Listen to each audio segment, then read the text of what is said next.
Good morning, all of you.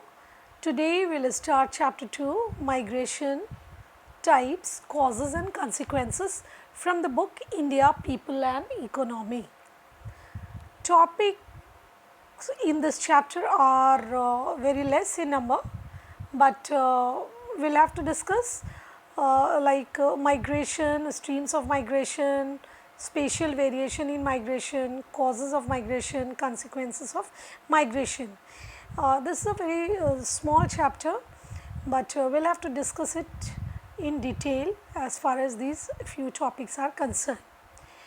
Now, let me tell you something about that what is migration. If someone asks you define migration or what is migration, migration is the movement of people from one place in the world to another for the purpose of taking up permanent or semi-permanent residence. Okay. One very important question is tagged with it, that what are the causes, what are the factors responsible for the migration of people in India. Yes, of course, there are a number of factors. Among all those factors, the prime important factors are hunger, poverty, unemployment, better or new opportunities, or some kind of natural disasters. Okay. Now, in Encyclopedia Britannica, one definition about migration is given, that human migration is the permanent change of residence by an individual or groups, excluding such movements such as nomadism and migrant labor. Now, there are two words here, one is nomadism and another one is migrant labor. So, what does these two words mean? Nomadism, as you all know, that nomads, who are nomads? Nomads in fact move from one place to another, or if they are living in higher mountainous areas or high altitudinal areas, they migrate with their cattle in search of food for themselves as well as for their food, for their cattle. And another word is given, migrant labor. Yes, laborers, they move either from one state to another state, or from within the state they migrate from one region to another in search of job or for some work. The information about migration is obtained from where? We get the information about migration, the change in the migration or the types of migration, streams of migration, the causes of migration from the census of India. So, in the census of India, migration, that is what you may call it as change of place, has two major components. These are the two major components. One is the place of origin, place of birth, and another one is the place of residence. Now, what are these two? The place of birth, if the place of birth is different from the place of census enumeration, one is described a lifetime migrant and another one is place of residence. If the previous residence is different from the place of census enumeration, one is termed as a migrant on the basis of previous residence. Now, look at this, if the previous residence is different from the place of census enumeration, one is termed as a migrant on the basis of previous residence. Now, in place of birth, there is a word enumeration. What is that place of birth? The place of birth, if the place of birth is different from the place of census enumeration. Census enumeration is in fact the counting, okay, listing. So, that is what he or she is called a lifetime migrant, and the place of residence. So, what is the basic difference? The difference is that the place of birth is different from place of census enumeration. Someone was living in Mumbai and now migrated to Patna. So, the place of birth was Mumbai and now migrated to Patna. So, the place of census enumeration would be different in this case. Okay. According to census of 2011, that the number of migrants on the basis of place of birth and place of residence was about 1 was about 307 or 307 crore, that was about total I mean 30% of total population, and the second one was as far as the place of residence is concerned, that 31.5 crore, and that was about 31% or out of the total population. So, that was what the number of migrants on the basis of place of birth and place of residence. This was the figure given by 2000 or according to 2011 census. The first census took place in 1881, as you all know, and the data was recorded on the basis of place of birth. But the first major modification was introduced in 1961, and then second modification in 71, and the third one is 81. Now, what type of modification took place here? The modification was taken place that in 1961, the modification was in the form of place of birth and duration of residence. Place of birth and duration of residence. Okay. This modification, that a person was born where, in which place, and what was the duration of residence, how long he lived or stayed over there. And in 71, the place of last residence and duration of stay at the place of enumeration. It means that the place of last residence, if someone is living in Mumbai, and the duration of a stay at the place of enumeration, when how long he lived there, and the census took place and he was counted in that census. And now when he has shifted from Mumbai to Patna or Mumbai to Bengaluru, now what will happen? That the census would be, or the counting or enumeration will take place where he is living now. Now, in 1981, what had happened, that the reasons for migration were incorporated. Why the people, why a person is migrated, or why the people are migrated, why they have migrated from one place to another, what were the reasons behind it. The reasons should be known, that why, whether it was political instability, whether it was lack of job opportunities, or whether it was disaster kind of thing. So, the reasons should be known. So, there are two types of migrants on the basis of enumeration, as just now I told you about that, lifetime migrant and migrant by place of last residence. Now, the second topic which I will take up today is streams of migration. In general, there are two types of migration, internal and external one. Okay. So, internal migration that has the four streams of migration, or internal migration has four streams, you can say. This is rural to rural, rural to urban, urban to urban, urban to rural. Now, let us discuss one by one. Rural to rural, I mean, suppose if a person is living in a village and he got the job, right, or he has got some work nearby village. So, he or she may migrate, but that would not be the permanent, and that would not be the temporary or seasonal, could be the reason. Okay.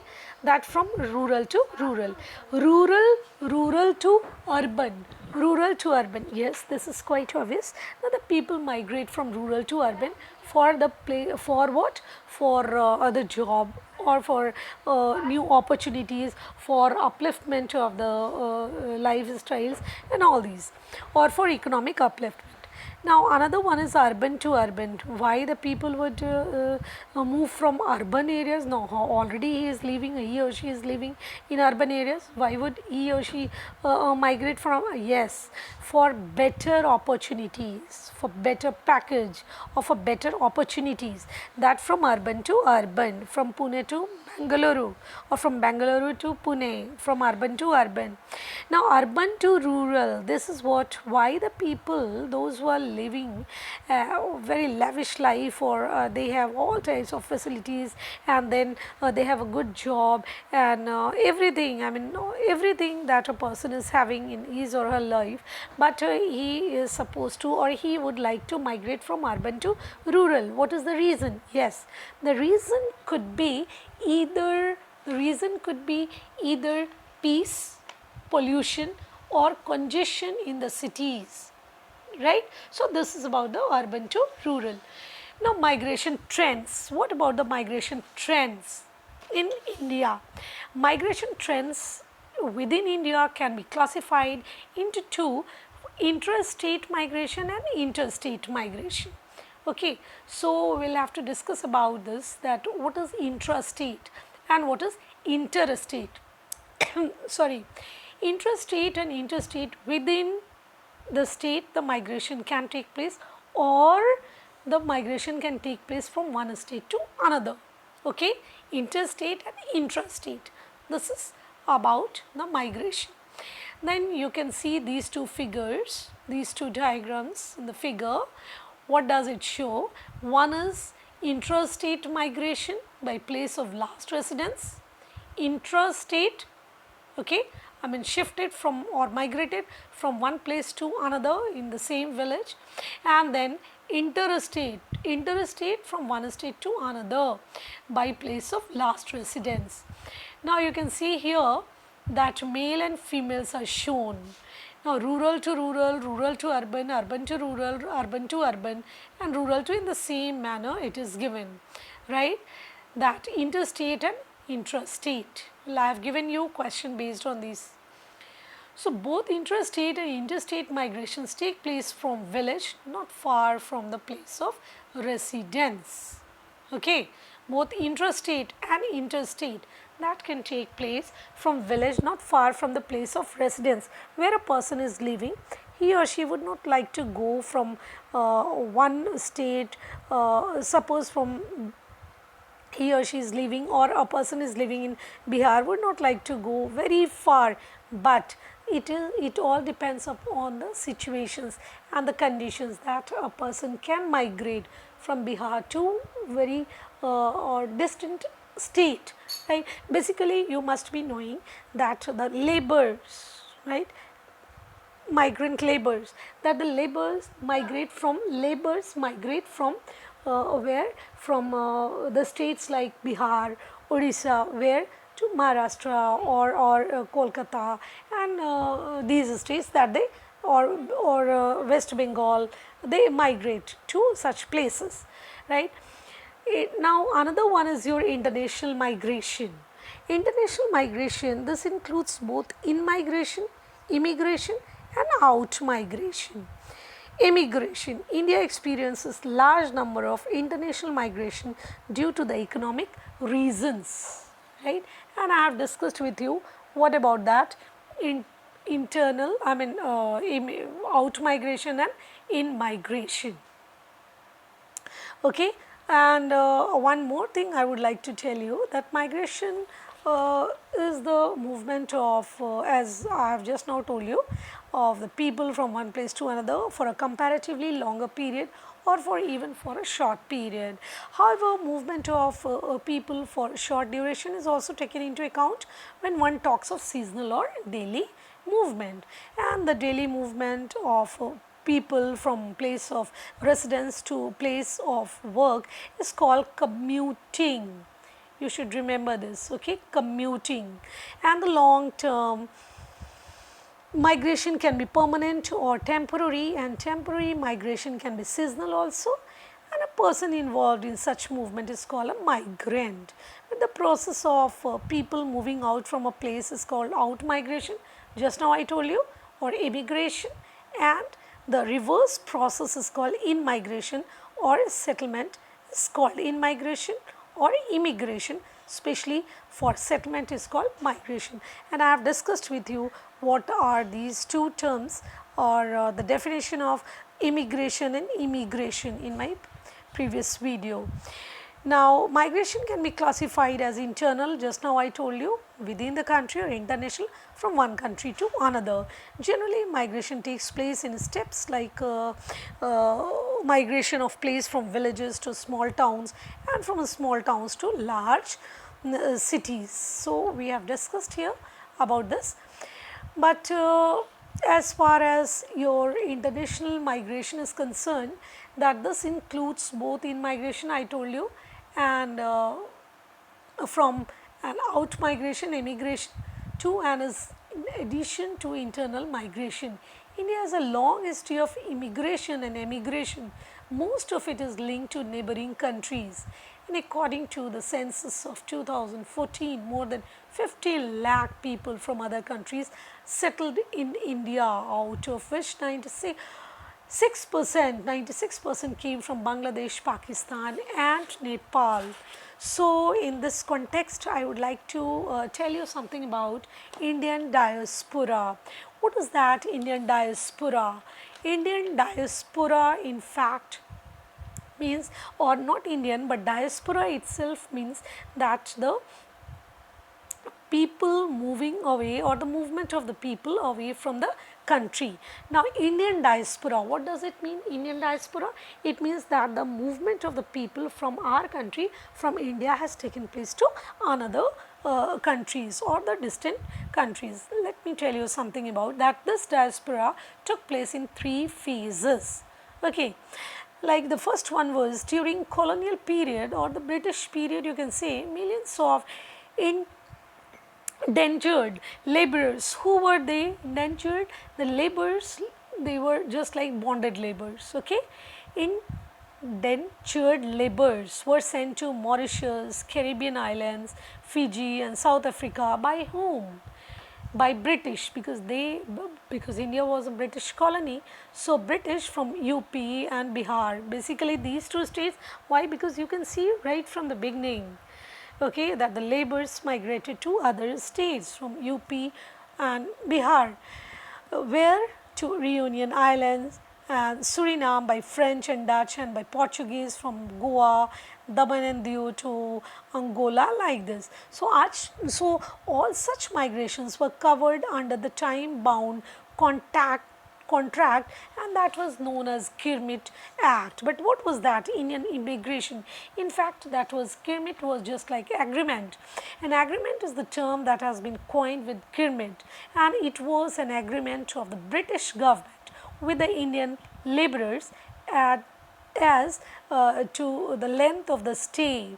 The agreement was with whom? With the British, right, and it was an agreement of the British government with the Indian laborers as as far as the length of a stay was concerned, right, length of a stay, how long they will stay in the other countries like Fiji or Caribbean islands or Fiji islands. I mean, why did they go? Why did they send to why did they send these laborers to those islands or to the other countries? The reason was only for their own benefit, for the prosperity of the European settlers, right, and for the prosperity, I mean, they did not find any labor. So, the laborers were, I mean, the Britishers used to send these laborers from our country, especially from the poorer states, UP, Bihar and like this.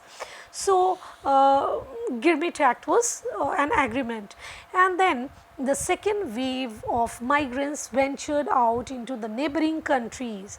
The first one, that far away, and it was the islands, Caribbean and Fiji and all these, Tobago and then Guyana and all these, Trinidad. Then the second wave of migrants ventured out into the neighboring countries in recent times as professionals, artisans, traders, factory workers in search of economic opportunities. To where did they go? They went to Thailand, Malaysia, Singapore, I mean nearby, I mean within Asia, or in Asia, Indonesia, Brunei, or sometimes they also used to go to African countries, etc. And the trend still continues, okay, in the second diaspora. Who went? The professionals. For what? For the work, right, for or in search of work for in search of economic opportunities. Where did they go? They went to Thailand, Malaysia, Singapore. Now, one very important thing is that there was a steady outflow of India's semi-skilled and skilled laborers in the wake of oil boom in West Asia in 1970s. There was also some outflow of entrepreneurs, right, professionals, businessmen to Western countries. Okay. Now, the third wave of migrant was comprised professionals like doctors, engineers, software engineers, management consultants, right, and then media persons in 80s onward, 1980s onward, and the others migrated to the countries such as USA, Canada, UK, Australia, right, and these professionals enjoyed the distinction of being highly educated as and then the highest earning and prospering groups, okay, because Indians with the and there is a term called brain drain. You know what is that brain drain? You find out the meaning of this brain drain and we will discuss it later on. Then after liberalization in the 90s, education and knowledge based Indian immigration has made Indian diaspora one of the most powerful diaspora in the world. Okay, Indian diaspora, one of the most important diaspora or diaspora from the or in the world. That was a very important phase of migration from India. Then you will keep on searching, but before that I would like to tell you something about this brain drain, that after 1990, under the third phase of migration, highly qualified, just now I told you, highly qualified and trained professionals went out to greener pasture. Greener pasture for what? On high packages, right, on high packages, and initially it was termed as brain drain, but this led to realization that if retained home, this highly skilled manpower can contribute to the economic development of our own country, and today India competes with other advanced nations in respect of good employment opportunities which are available in our country, okay, or available at home itself. Okay, so that was Indian diaspora, that had happened in 3 phases. Okay. So, that is all for today. I will send you few assignments based on the topics which we have discussed today, and which topics we have taken. The topics like migration, what is migration, the types of migration, okay, and then the second one was Indian diaspora, and then the Indian diaspora and the types of migration we have discussed, and Indian diaspora and the streams of migration we have discussed today. Okay.